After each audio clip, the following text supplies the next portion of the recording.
Welcome to this first live stream, Magical Storytelling with the Fairy Doctor.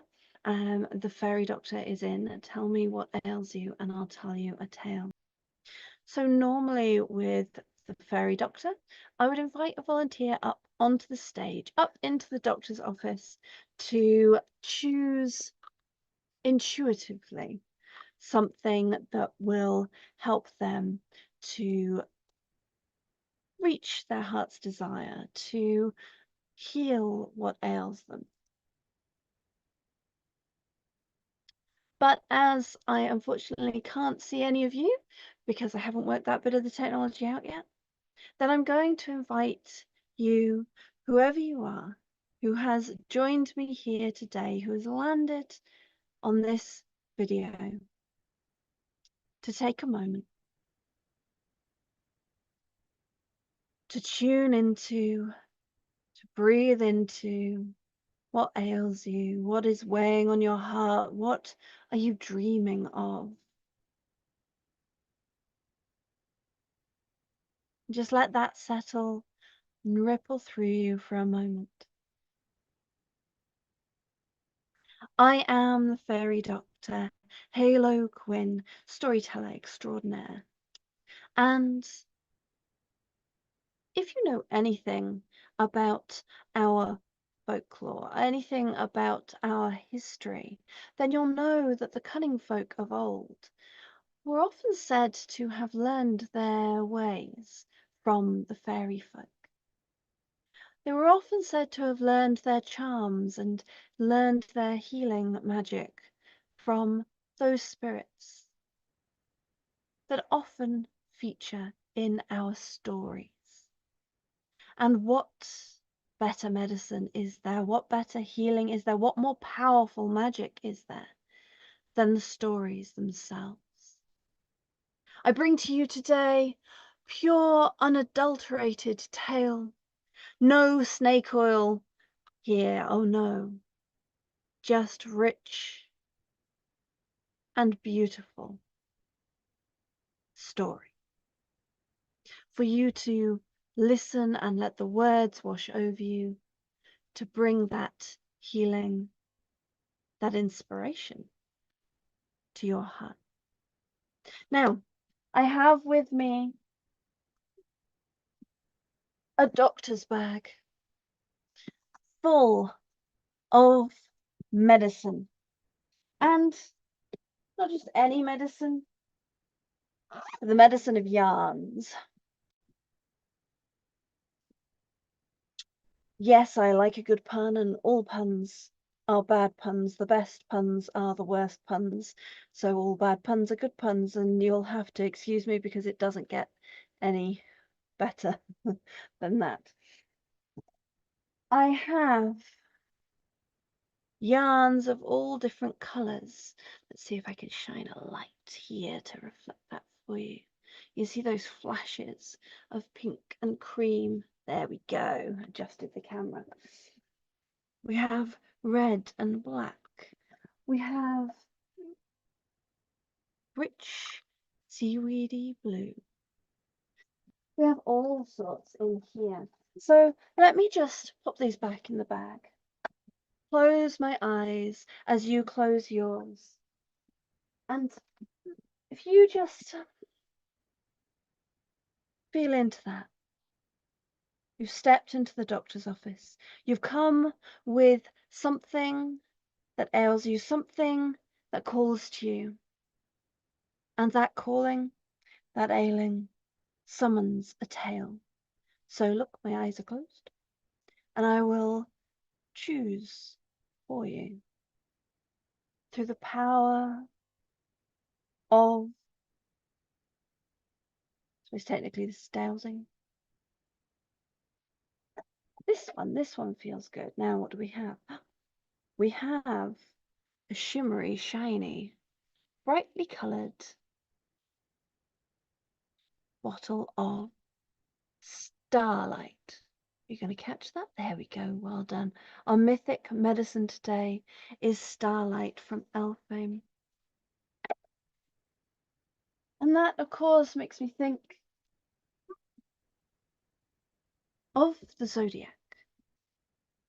That is a bottle of zodiac tales. And we've just emerged from the season of Taurus. And so I think that that is the tale I will share with you today.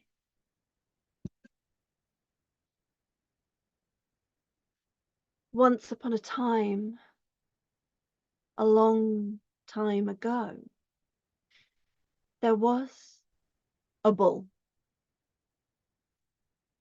Ceres the Bull, and you'll have to excuse my Greek pronunciation. Ceres the Bull. He was huge. He was muscly. He had shoulders the size of the house. And he had a temper to match. Ceres would charge across the land, his great hooves clawing up the earth, ripping the flowers from the soil. He would stampede through towns, his temper tickling him and itching him until his horns would catch in the windows and doors. He roared across the land, his temper driving him, his anger fueling him, until he laid a trail of devastation behind him, charging and ripping and clawing at the land with his great big hooves. People knew his name for miles around, and they spoke it with fear. For if Ceres came to your village, there may not be much of it left.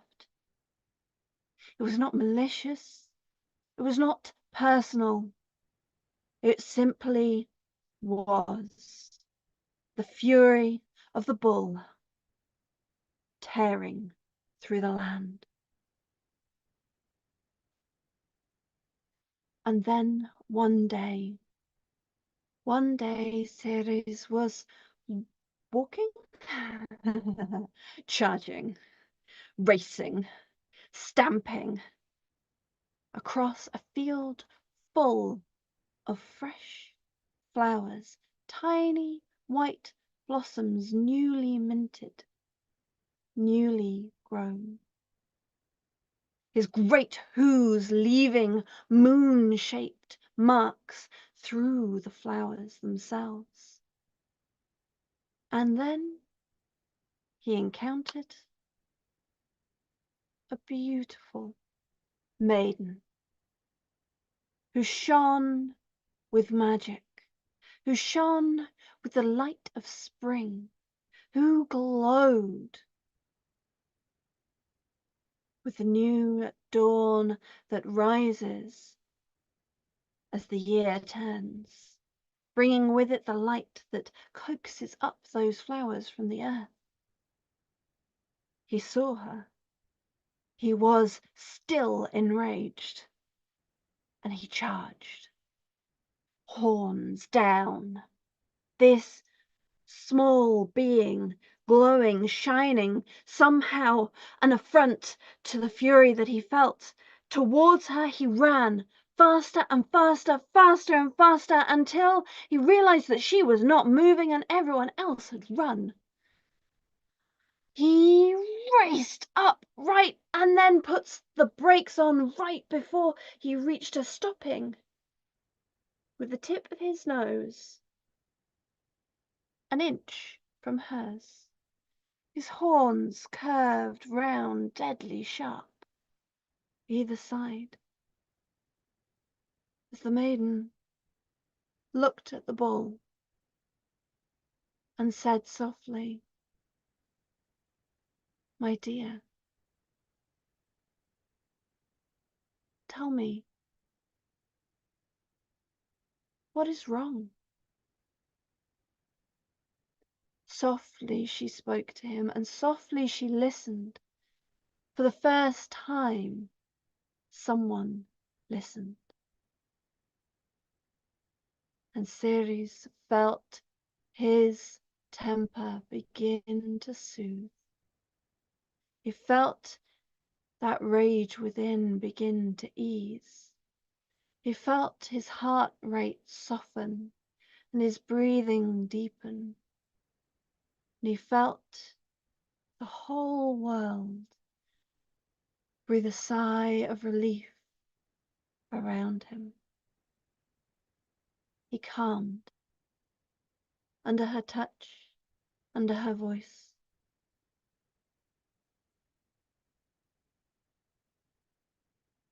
This was Persephone. Persephone, queen of Hades, queen of the underworld, queen of the land of the dead. Persephone, goddess of spring, maiden of the flowers, holding within her both new life and the bones of the dead, the power to balance the two. She knew what it was to hold multitudes, and she knew what it was to have a passion within that simply needed a cool touch, a calm moment. And she listened. She saw the bull for who he was. Not just some monster, not just destruction, but a being in his own right. And Ceres adored her. She soothed his temper because she saw him, because she took the time to be with him. And he became her devoted ride. Every spring, when she would emerge from the underworld and begin her walk across the land to bring the flowers back, to start the new life, the bull would be there, and she would ride on his back, and he would carry her further than she could have ever gone on her own 2 feet, even a goddess such as she. And when it was time for her to descend back into the underworld, he would be placed up in the stars, in the pattern we know of as Taurus the Bull, there to peacefully rest and ride over the land, no more to destroy, but instead to guide, to light the way. And so if you have stumbled across this tale, if you have tuned into and asked the question of what medicine do you need, then this story is for you. The story of the bull that became the steed of Persephone when she returns as the goddess of spring. So your prescription then is to listen. Listen to that fire within. Don't turn from it. Don't turn from the rage. Don't turn from the grief. Don't turn from the pain that you carry. Don't turn from the longing of the thing that you want so much it hurts. Don't ignore these things, but listen to them. For they tell you something true. Each day, take a moment to listen to your own inner wisdom, that wisdom that is felt through the uncomfortable things that might make you want to lash out. And once you listen, then you get to choose. Choose how to move forward.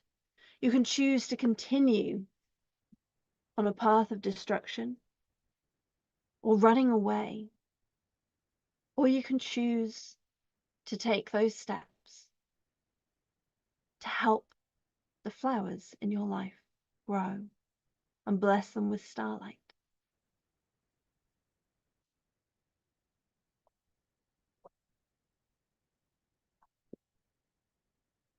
Now, I am going to momentarily check in. Nope, still no comments. Still not allowing comments on there. Ah, I love the new technology that lets me share these tales with you. So, something that I wanted to do today, and if this has not come through, oh, there we go. I can see people watching. Good. So people have found it. You are very, very welcome. I'm glad that you're here. So one of the things that I wanted to do today was share with you a story and then share with you a little bit about some of the magic in that story. And I didn't know which tale was going to come up. The stories, part of the beauty of this particular performance and this particular piece of magic is that the stories are at random. So as you saw, there were different yarns that could have been chosen, and I had my eyes closed when I felt for that one. And I probably wouldn't have chosen it consciously because it comes up a lot, actually, surprisingly. And I always thought it was because people were drawn to the bright color of the yellow. But perhaps there's something there, something really powerful in that particular story. Oh, perhaps there is something there. There's something really powerful in that particular story. And sometimes the medicine that comes out is about listening. And sometimes it's about riding your anger instead of letting it ride you. And sometimes it's about partnership, about teaming up with someone who complements you so that you can use your strengths together. And this is one of the beautiful things about stories and about the magic that we can draw from the narratives. So if you've come across my work before around the magic of storytelling, then you'll probably have heard me talk about the ways in which the skills of storytelling, the ways in which we use our voice or which words we choose can impact on our magic and can be used within magic. And there are some very simple psychological ways that comes up, and there are some more complex ways, and there are energetic ways. It's all sorts of different ways. And of course, the impact that the way we use our voice has on our nervous system, because it's tied in with the breathing. So there's all those different pieces. But here today, in these live streams, I want to talk to you a bit about the magic, the pieces of magic that we find in that story, in the story that arises, and how you might work with that narrative. So in this instance, and this is as I said, the story of that is associated with Taurus the Bull from the Greek mythology. Persephone meeting Ceres or Ceres. I apologize. I think it's Ceres, and I learnt it wrong. So please, if you're hearing this and you know, let me know when I next see you. And I will endeavor to drill it into my brain. So we have this tale is associated with the time of Taurus, with Beltane in the northern hemisphere in the wheel of the year, the neo-pagan wheel of the year. Beltane is a festival of, it's the point at which summer really starts and the flowers really get going. And so we have this kind of rush of lusciousness. And you can see that in the tale, in that moment where Persephone is turning up, is that those flowers arising. And so there's a piece in there about that sensual nature and the sensuality that can help to ease the anger and stress that can drive us to be destructive. So actually taking a bit of time to be in touch with our physical nature, to take a bit of time to be in touch with the things that feel good. And there are some modern, popular things in our modern world that are talked about popularly. I struggle with that word as well. It isn't just ancient Greek names. That are like weighted blankets. So we know about the pressure of weighted blankets can help to soothe nervous systems and bring people back to their body if that is what their body needs. And for other people, it needs to be less weight, less pressure. So there's those sort of that element of listening to your body and knowing what works for you. For me, weighted blankets, weight, pressure is really helpful. And that's just the way that my body and brain are wired. So that tuning into your body is actually a really powerful act of magic. And that is one little piece of magic, one little spell that we can draw out of this story. It's that piece about the sensual nature of the land, the physical embodied things, things that feel good. So we can have a look at this and go, okay, we have an angry bull and we have flowers. We have the maiden of spring bringing flowers. So if we're having a point in time where we are feeling anger or fury or destructive, whether internally or externally, then, and we want to do something about that magically, then we can begin to take this story and work with it. We can tune into the bull. Take a moment to really sink into that story of the bull and feel where that temper is within us. And there's something interesting to note here as well, that in the descriptions of Taurus as a zodiac sign, it is associated with sort of slow and steady and stubborn and like a hard work that goes for a long time. And the temper aspect of that is similar.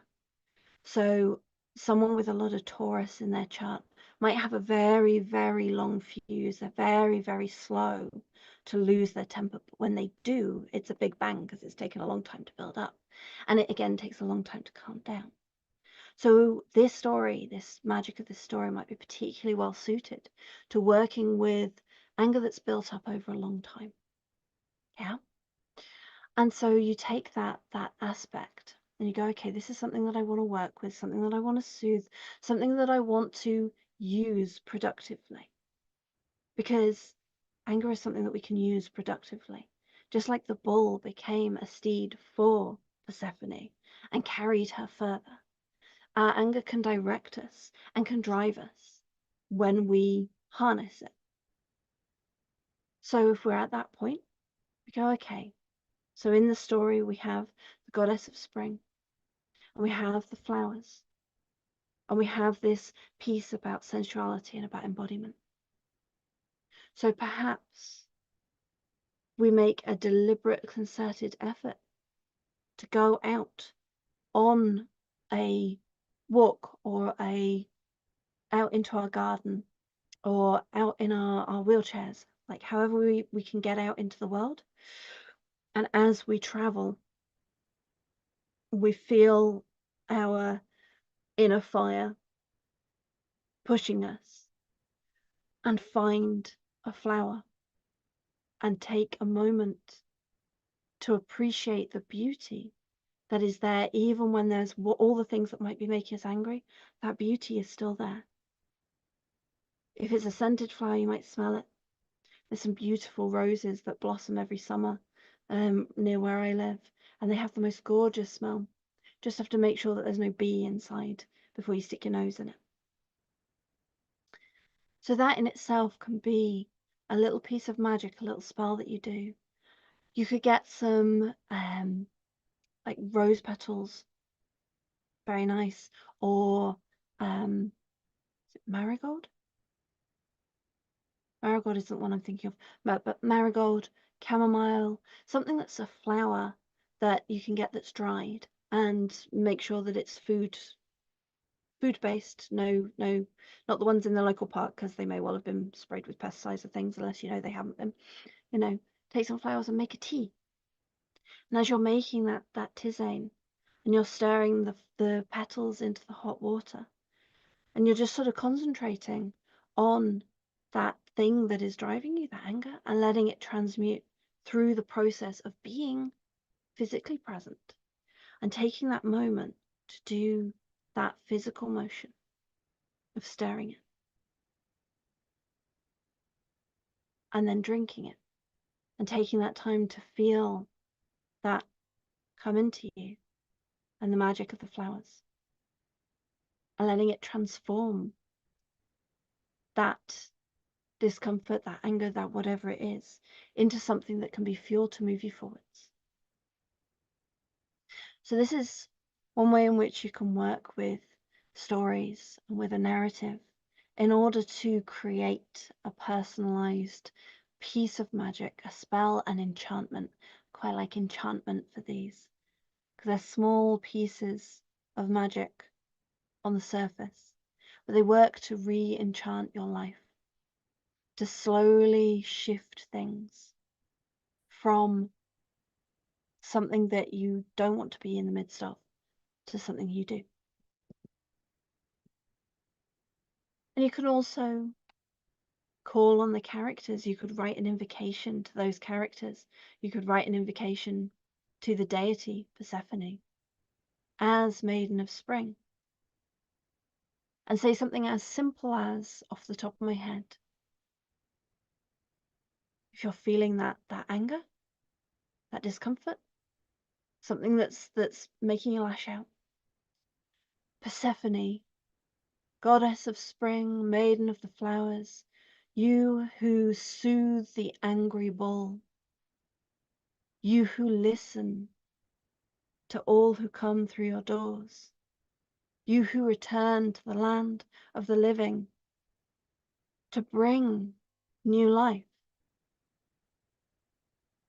Help me to soothe this fury, this anger, this discomfort, and know how to move it, to be moved forward in my life through it. And I like to end charms with, and so it was, so it will be, so it is. Words to that effect. So will it be, so it is, and so it always has been. Weaving it back through time to send it back to your past self and forward to your future self as something which you can draw on. I can support you in your journey. So that is our story from the stars today, pulled from the doctor's bag. This particular performance I would normally do, as I say, where I'd call up a volunteer and they would choose the tale and receive their prescription at the end. So if you've come across this live stream or a recording of it, then this is the universe, the magic, the fair folk, sending this tale to you. And some thoughts on how you can weave magic out of the stories that you encounter.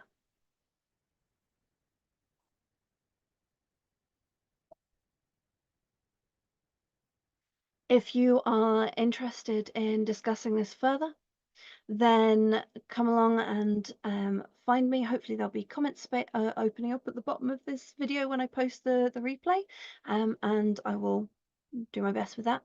But you can also find me on social media.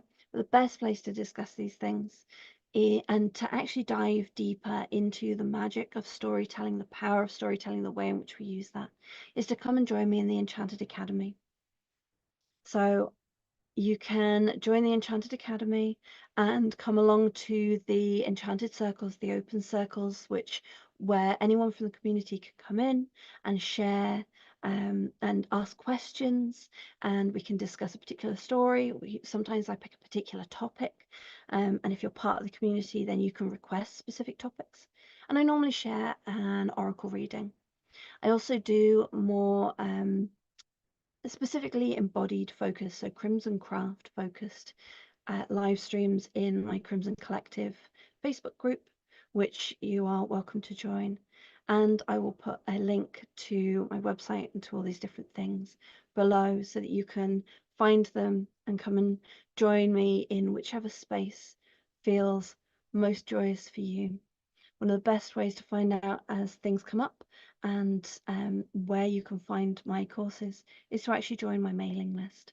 So again, I'll pop the link below, or you can find it on my website at haloquin.net. That's HALOQUIN.net.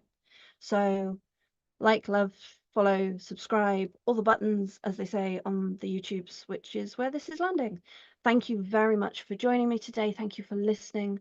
A story isn't a story. It isn't alive unless it is both told and received, spoken and heard, expressed and grasped hold of.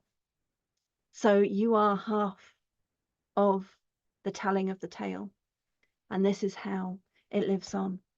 So I invite you to share this story in whatever way you choose with people. It is out in the public domain, so it is free to share, and that is the way in which we can keep these stories alive. I hope you will join me next month, and as I say, join my mailing list to find out when the next one is, or hit subscribe to be notified when I pop up live, and I will see you in whichever place it is that you choose to join me. All right. Happy smelling the flowers.